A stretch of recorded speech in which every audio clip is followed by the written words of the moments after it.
بڑا خوبصورت سوال ہے. بسم اللہ الرحمن الرحیم. دیکھیں, اسی عدالت نے 3 ممبر بینچ تھے جو سی جے ہیں, انہوں نے آرڈر دیا تھا اور ہم وزیر اعظم عمران خان صاحب کے ساتھی تقریباً 3 ماہ سے ہم لوگ ملنے کی کوشش کر رہے ہیں. میرے پاس جو وزیر اعظم عمران خان صاحب نے ہی اپوائنٹ کیا تھا as leader of the opposition, یہ کانسٹیٹیوشنل پوزیشن ہے, آپ کو معلوم ہے ساتھیوں کو, یہ آئین میں اس کا لکھا ہوا ہے. اور گورنمنٹ اور اپوزیشن کی پوزیشنز پہ مشاورت کے ساتھ وہ پوزیشنز فل کرتی ہیں, جس میں آپ کا چیف الیکشن کمشنر ہو گیا, آپ کا نگران وزیر اعظم ہو گیا, بہت ساری اور پوزیشنز ہیں. تو اس کی یہ پوزیشن ہے اور اس کا جو پوزیشن کی رینکنگ ہے وہ فیڈرل منسٹر کے برابر ہے. یہ پوائنٹ نمبر 1 ہو گیا. دوسری اہم پوائنٹ یہ ہے کہ آرٹیکل 7 آئین کا آپ پڑھیں تو اس پہ ریاست کی ڈیفینیشن, اس کی تشریح کی ہوئی ہے. ریاست ہے کیا؟ مجلس شورا, آپ کی وفاقی حکومت, آپ کی صوبائی حکومتیں, صوبائی اسمبلیاں, وہ ادارے جو ٹیکس نافذ کر سکتی ہیں. پولیس کے پاس جب ہم لوگ جاتے ہیں تو میرے ساتھ کل احمد خان بچر بھی تھے, پہلے شبلی فراز صاحب تھے. سینٹ کا آئین وہ ریاست کا حصہ ہیں, احمد خان بچر صاحب بھی ہیں. اور ان پوزیشنز کے باوجود پولیس کے اہلکار جہاں پہ ہوتے ہیں وہ کہتے ہیں جی ہم مجبور ہیں.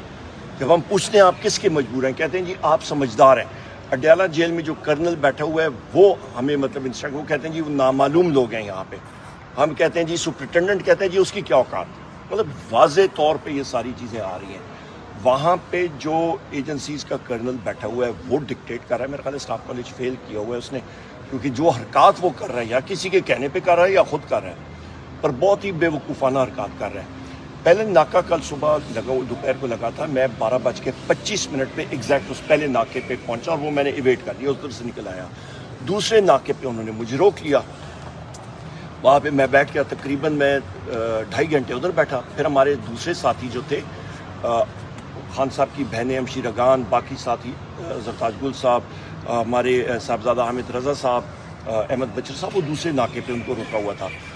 تو وہاں سے ابھی میں پھر موٹر سائیکل پہ بیٹھ کے بیس بدل کی میں دوسری سائڈ سے پیچھے سے ہو کے وہاں تک پہنچا اور پھر انہوں نے ہمیں اریسٹ کیا. نہ ان کے پاس اریسٹ وارنٹ, میرے پاس تھا. میں نے پولیس کو واضح بتایا, میں نے کہا میرے پاس اومنی بس بیل موجود ہے, پشاور ہائی کورٹ کی, باقی عدالتوں کی میرے پاس بیلز موجود ہیں, آپ لوگ کنٹیمپٹ آف کورٹ کر رہے ہیں. کہتے ہیں جی نہ ہمارے پاس کوئی وارنٹ نہ کچھ, ہم لوگ بس اٹھا رہے ہیں, آپ چلیں.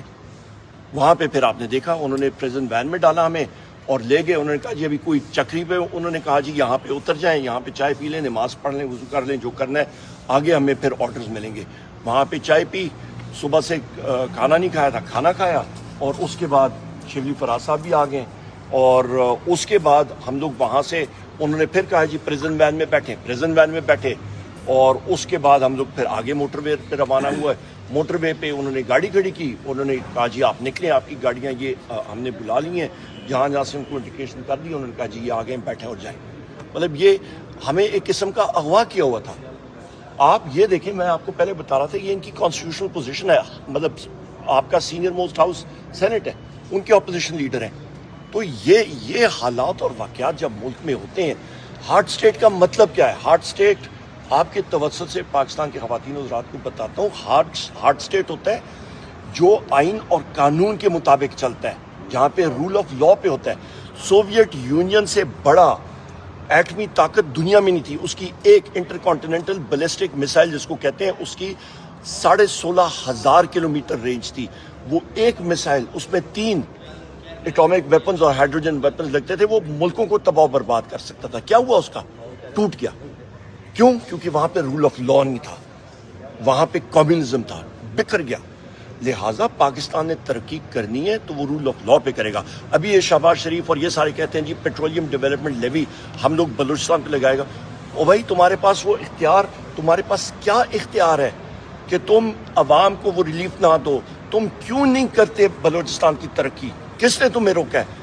اچھا وہی وہ کہتے ہیں نا جی, وہ ٹوپی گھمانے والی بات ہے. وہی پی ڈی ایل وہ کہتے ہیں جی ہم لوگ بجلی کے بلوں کی نرخوں میں کام کریں گے, ہم لوگ آپ کی ترقی کے کس کو جھوٹ کرو گے بھائی؟ کس کو بیوقوف بنا رہے ہو؟ یہ ان کے حالات ہیں. لارج اسکیل مینوفیکچرنگ تباہ و برباد ہو گئی ہے, بند ہو چکی ہے. اس کی شرح دیکھیں 3.5% سے بھی نیچے چلی گئی ہے. ملازمتیں ختم ہو گئی ہیں. یہ جو ہیں یہ باجے بجا رہے ہیں کہ جی ہم نے کوئی پرفارمنس کیا.